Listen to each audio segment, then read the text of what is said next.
So coming in from the front, we're going to loosen this worm drive here, and there's a second worm drive there.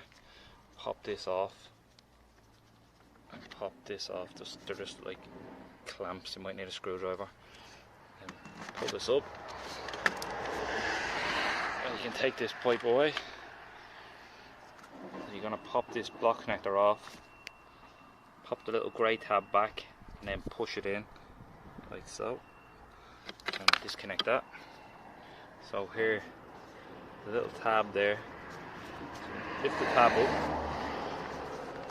It's difficult to do with one hand. So once you have it over, you can twist it with two hands. It's a lot easier. So it only twists about 5 degrees, 10 degrees, and then out. You can remove this part. This is the airflow meter. Pop that up there for safekeeping. And inside here is the air filter.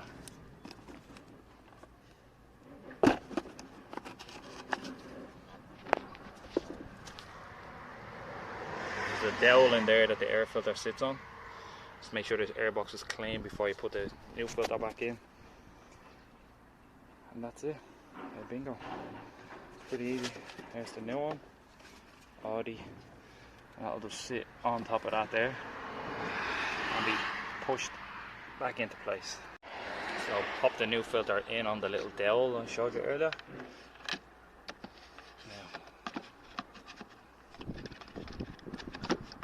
this goes down. There's keyways there, you can kind of see them, and they fit into the notch. So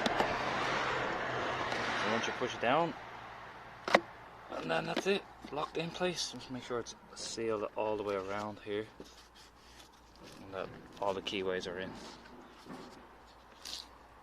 Then rebuild it back. There you got it. Make sure you put this block connector back on, otherwise you will flag a fault code, and push the little grey tab down. And that's it. Bingo.